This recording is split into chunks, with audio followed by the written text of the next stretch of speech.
Welcome everyone. Thank you so much for being here. This webinar is being recorded, and certainly welcome any questions you have in the chat bar at the end of the presentation.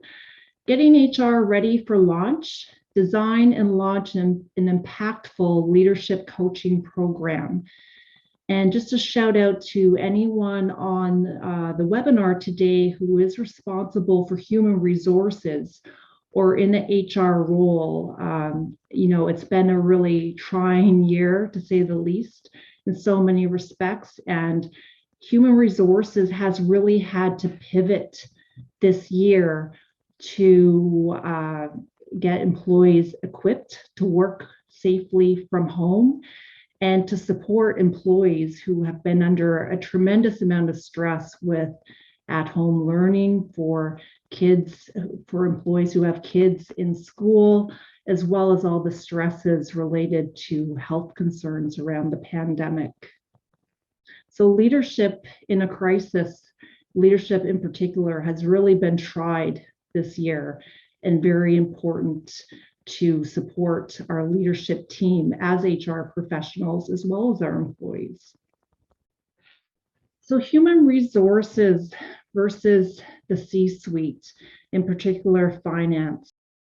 There can be a disconnect between HR and the C-suite.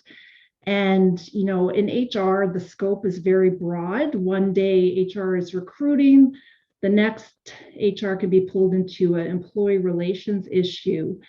And overnight, our workplaces have been transformed to virtual workplaces in many respects.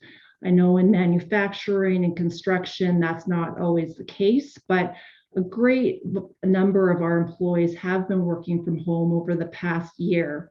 And employee wellness and mental health has been tested. And managers have struggled, and they've been tested to find their way in terms of how to lead and coach their team remotely. So I know there have been many challenges in this respect, and mental health is an area in particular that coaching can assist with. And this week is Mental Health Awareness Week, so I think it's very topical that we're having this conversation today. How HR can design and launch an impactful leadership coaching program.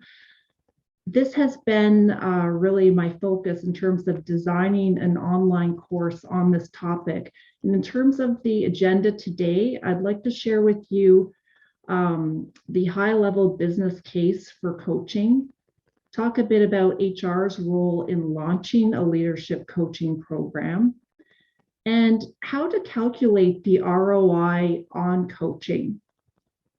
And after this webinar, I'll email out a ROI worksheet as a takeaway that you can use within your own training and coaching programs to demonstrate the business case and the ROI. So my name is Susan Power, and I am CEO and founder of Power Up Leadership based in Halifax, Nova Scotia, Canada. And we are a startup that specializes in leadership effectiveness and HR advisory solutions. So in terms of, kind of my professional background, I spent 20 years working in human resources in large corporate organizations. I had a business in Newfoundland and St. John's, Higher Talent, that has continued to grow, and I sold it around 5 years ago. And I went on to work at JDI for a few years to get some more senior executive HR level experience, and really got interested at that time in leadership effectiveness and really what was the secret sauce to building leaders. And the best thing I've been able to come up with in this respect is coaching. Coaching is a development tool that results in behavior change when it's done properly. So I went down the path of getting certified as a coach through International Coaching Federation. And I volunteer as the president of the board for the Atlantic chapter. and really got fascinated by coaching and the impact it can have on building leaders.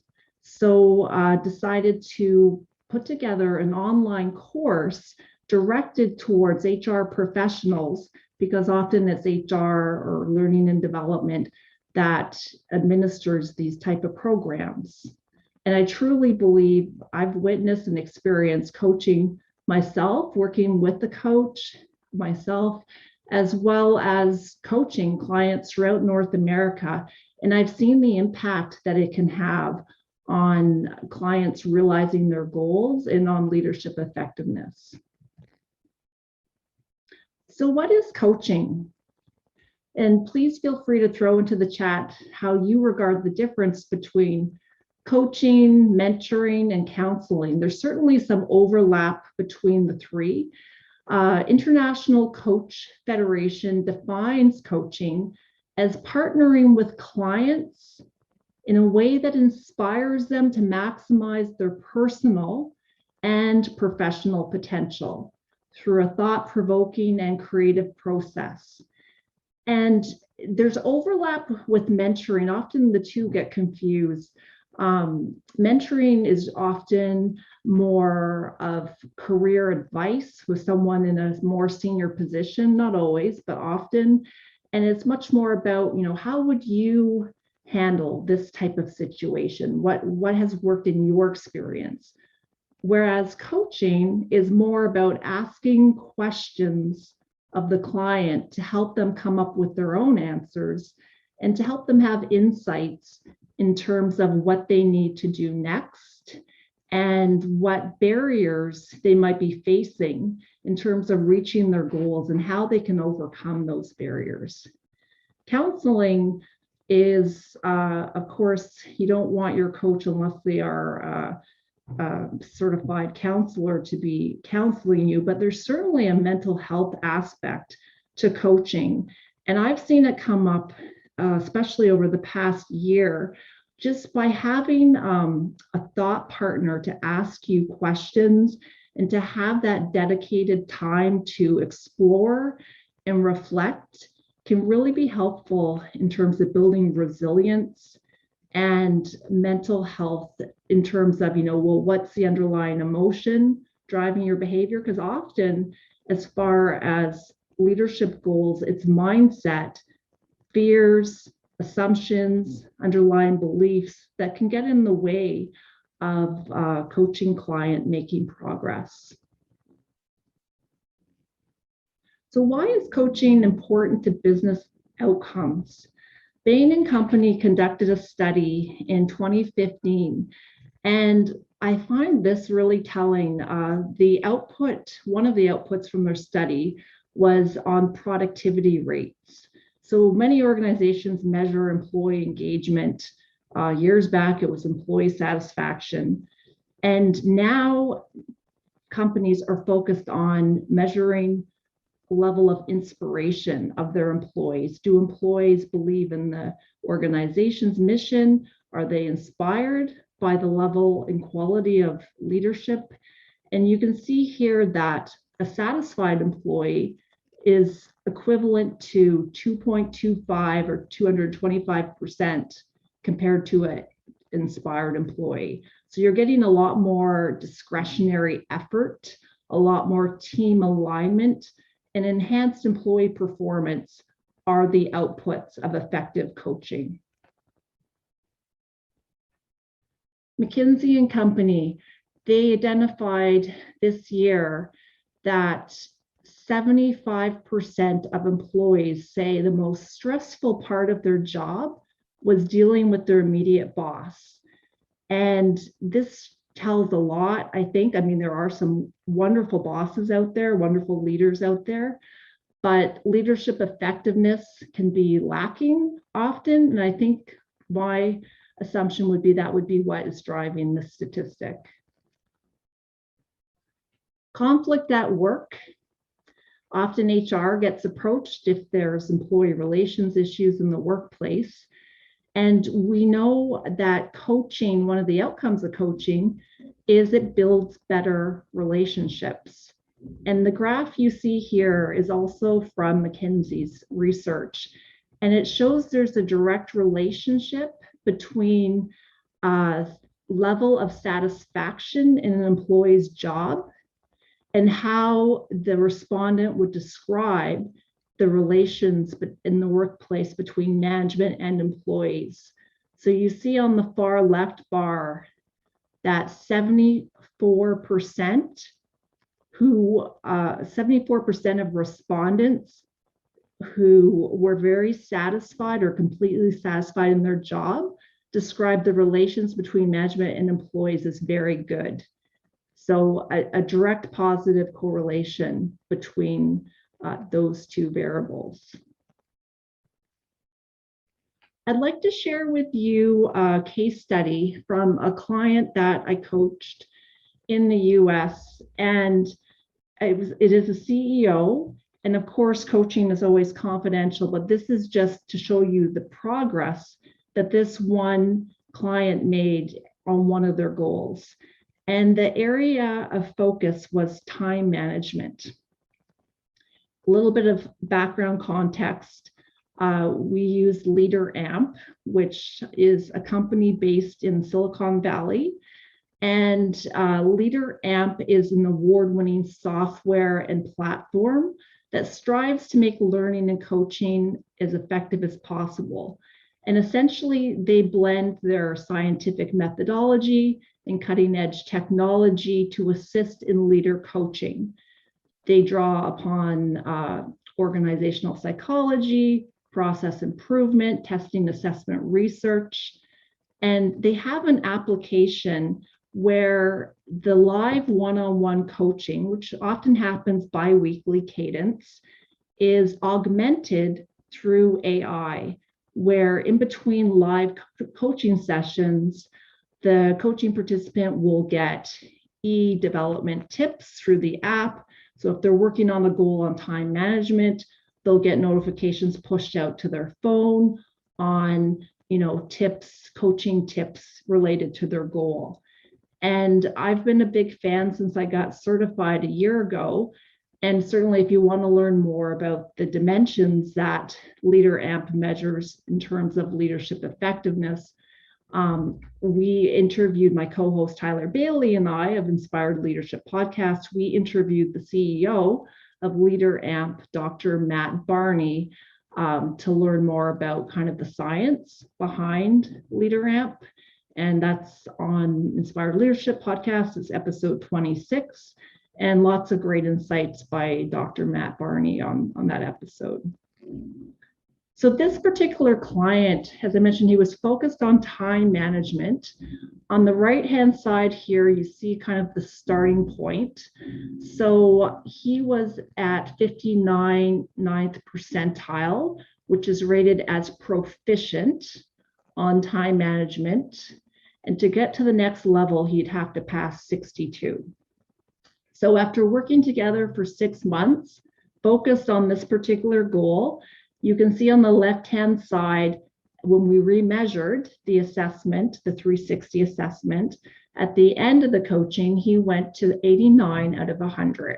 So he was classified as a grand master of time management, made tremendous progress through the rigor of coaching calls and the action that he took in between the coaching sessions, and experimenting, trying out different strategies in terms of reaching his goal.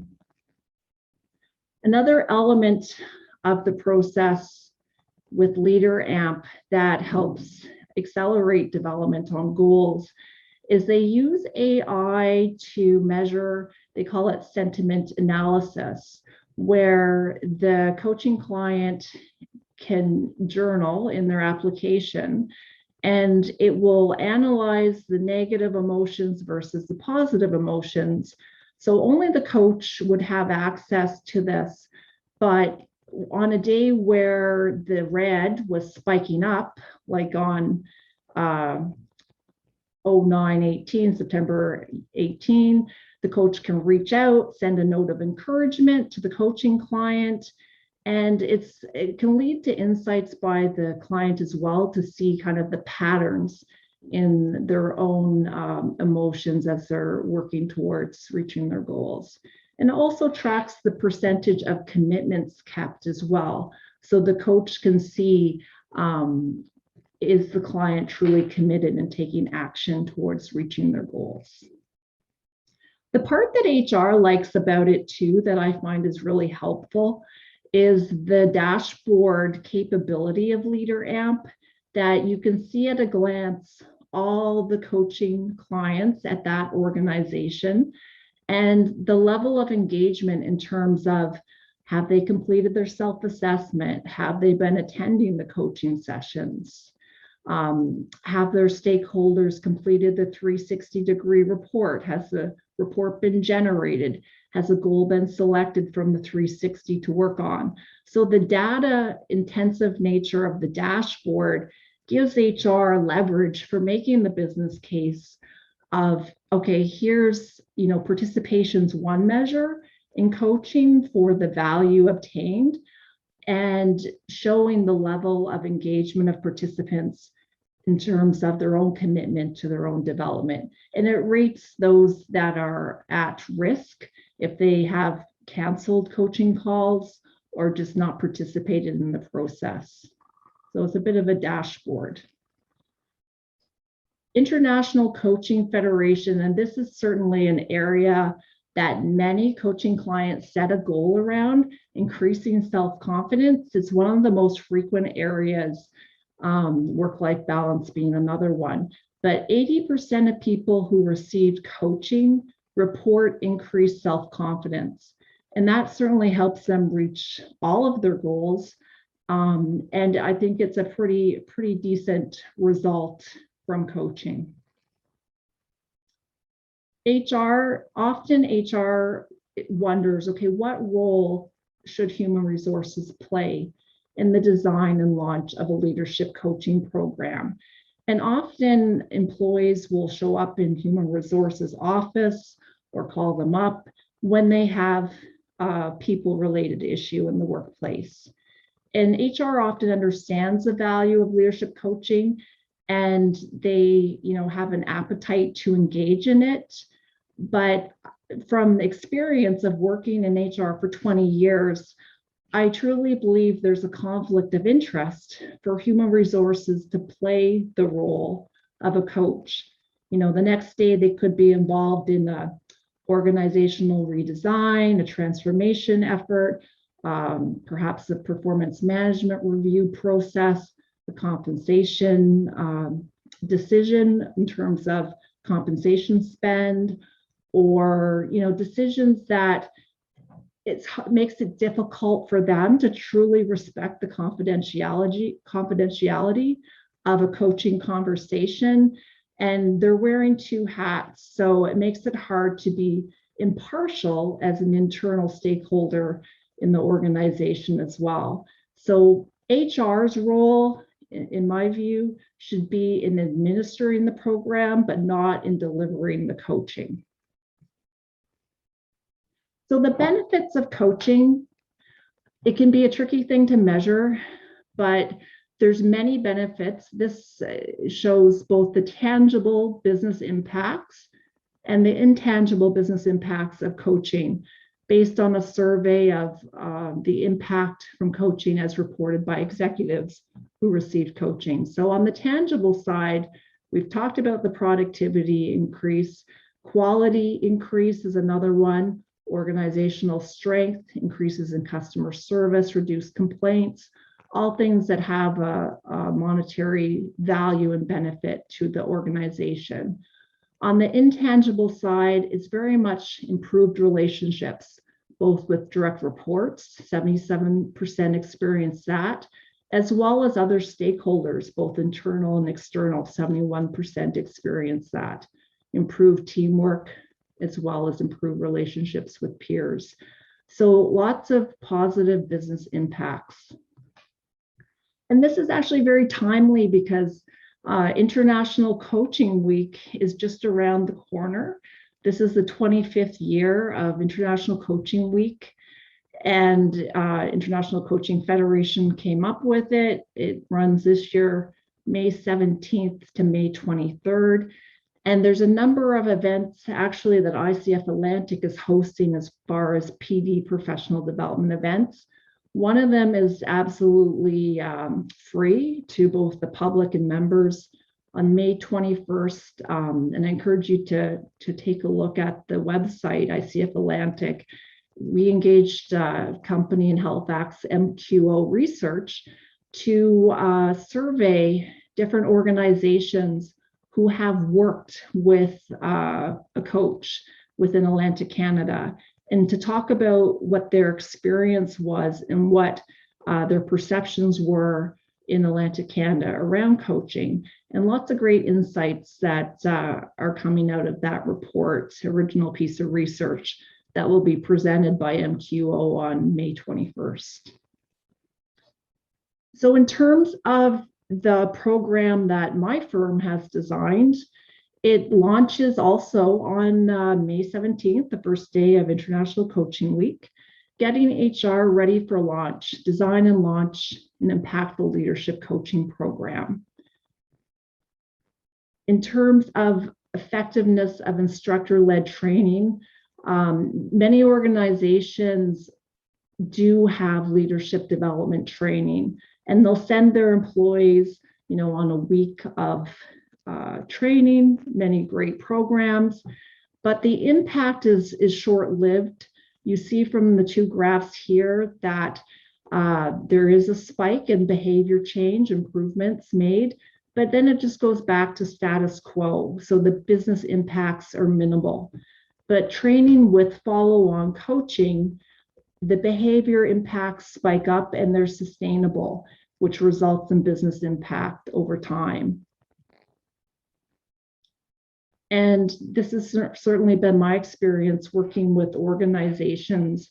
I work as a coach through Better Up in San Francisco and ACE Up in Boston, as well as my own practice in Halifax. And I guess working with these two other organizations, I've had the chance to work with Fortune 500 companies throughout North America. And I really had the chance to speak to a lot of people over the past year. I think there's been a big investment in coaching with all this remote work, and really experience the value of coaching firsthand and how these other organizations deliver it and package it up. And I think small businesses, medium-sized businesses can equally benefit from rolling out a coaching program. So I decided to put together a course that shows step-by-step how does HR design and launch a coaching program, what templates do they need, everything from questions to put together a roster of coaches, criteria to hiring an external roster of certified coaches, putting together learning objectives for a leadership coaching program, assessments to measure the value from the program, the KPIs from the program, putting together a business case to get funding from the business to launch a program. So all the pieces that are needed to put together a leadership coaching program, I've put together in an online on-demand course. The benefits, we've talked a bit about this, but increased employee engagement, lower turnover, higher productivity, and probably most importantly, more mindful leadership and a stronger culture based on trust. And with all the stress that employees are under, I think really investing in leadership is more important than ever for the sustainability and growth of an organization. And also as part of the program, a live coaching session at the end of the program is part of it, where the participant will have a 30-minute coaching session with a certified coach, as well as the live Q&A component to ask any questions they have based on the materials. And really, this is the pilot program. It's a new course. but I fully believe and expect the participants will experience these benefits at their organization if they engage in coaching. So as part of this webinar, I'm offering all participants an exclusive offer that if you register before the end of the week, I am offering 50% discount. The full price of the online program is only $350 plus HST. It's hosted on Kajabi, and there's videos, the slide decks, the templates. So it's a great price point. So that's the promo code, and I'll email this out afterwards as well. But for the first registrant, 80% off. So the course is only $70 plus HST. I've spent about 100 hours designing this because I'm passionate about leadership. And I just feel that we need to have a high bar for what we expect of our leaders in our organizations, because people spend a lot of time at work. And we need to create workplaces where people want to show up and give their all while they're there. So as promised, the ROI, I certainly want to share this with you. And like I said, there's a worksheet that will go out afterwards. But this is something that's pretty contentious in coaching circles. How do you measure the ROI of better relationships, of higher self-confidence, of higher productivity? There's so many factors that can influence leadership effectiveness. But this is the best that I've seen in my research. So here's an example for you.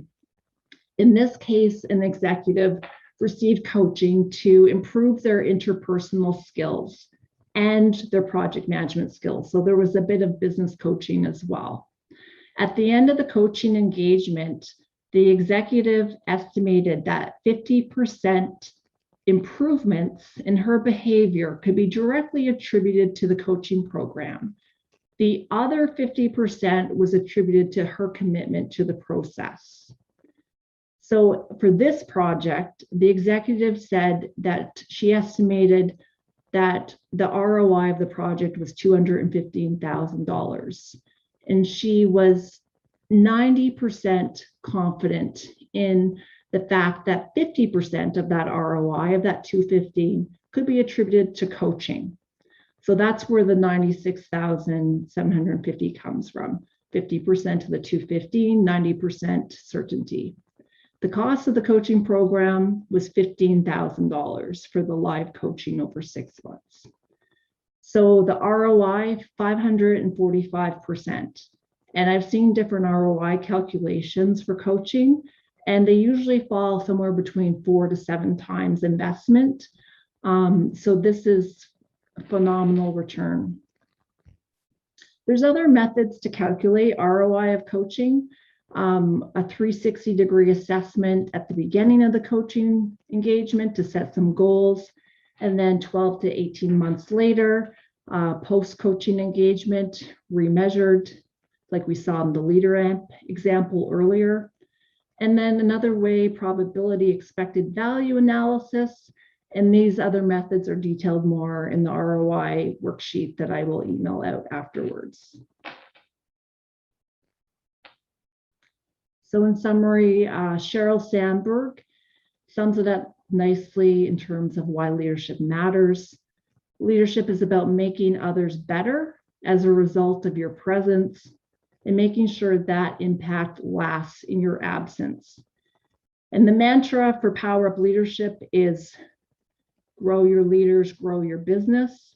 And it certainly does have a multiplier effect. So that's my presentation. I'm going to stop sharing my screen and see if we have any questions in the chat.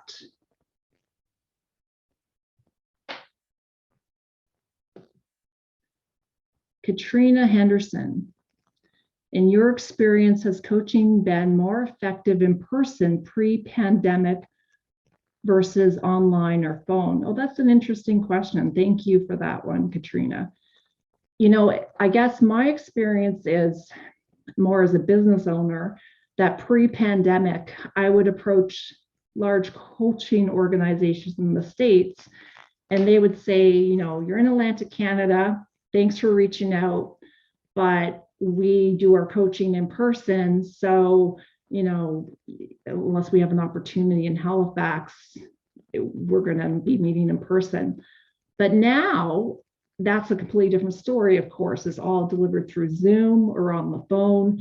And many tell me that they don't see that changing even when we return, if and when we return to the workplace, that there's just no reason for one-on-one coaching to be conducted in person.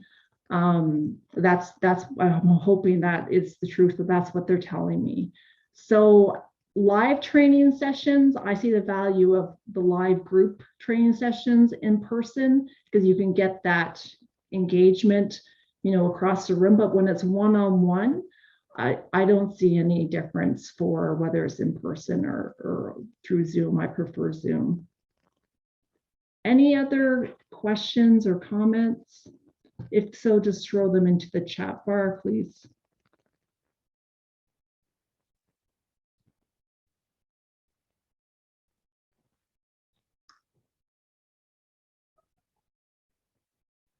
Is there a limit?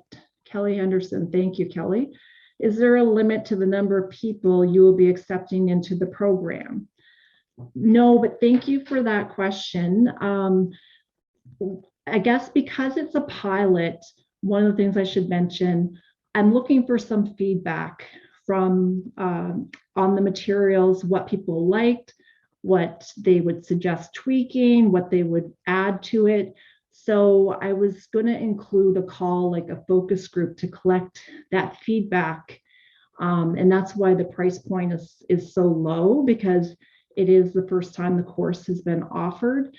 Because it's online, there's no limit to the number of people that can register for it. But let me tell you, getting a course like this off the ground is a learning experience in itself. So I do have people registered for the course, and I anticipate there'll be more over the next few weeks. But I would like to limit for the first go, knowing that we're going to be having this group call and feedback. I would like to limit it to a reasonable number so we could have a meaningful conversation. But then after that, there'll be no limit after the initial pilot. Looks like an excellent program. I'll be signing up. Be sure to share this information so we can share in our networks as well. Thank you, definitely.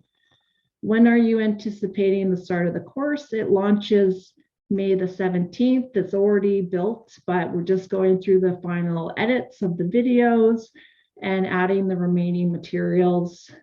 So you can sign up today.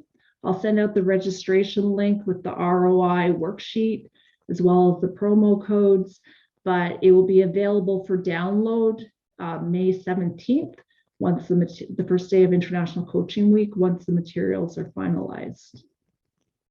The time commitment, because it's self-directed learning, that's one of the questions I plan to ask folks that go through it, how much time it takes to go through it. But I can tell you there's 5 modules with around 4 lessons per module.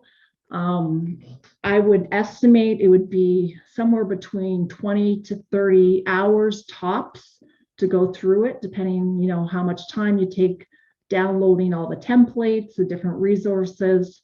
But that would be my estimate. I was going to ask participants what the time investment was when they went through it. Will you be distributing this recorded presentation with the link to sign up? I will be posting this on my website, and I can certainly include a link to it as well. Anyways, thank you, everybody. Unless there's there's one more question. With your experience and history, what has been keeping your focus and motivation during these times? Have you found any challenges with going virtual for conferences, engagement with participants? the first thing that pops up is my kids are at home a lot of time with that school learning, and I just dropped them off at their dad's house before this webinar. But they're a blessing. They're not a challenge. But as far as engagement with participants, I find people are really appreciating coaching right now more than ever, that they tell me how much they look forward to the coaching calls that we have. And it's really a trusted relationship that's built between a coach and the coaching client.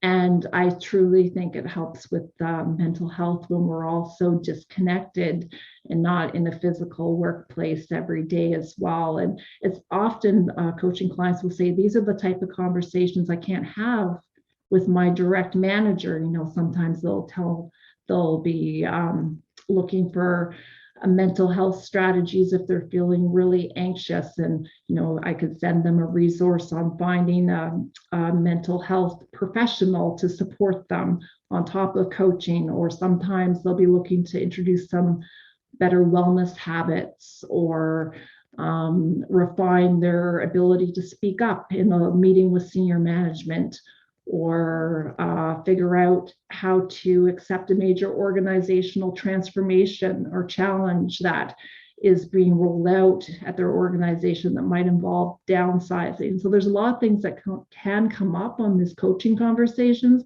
and having an external person to talk about it who's got that distance from the organization, it can create a much safer environment for them and give them some new ideas as they reflect out loud on those calls.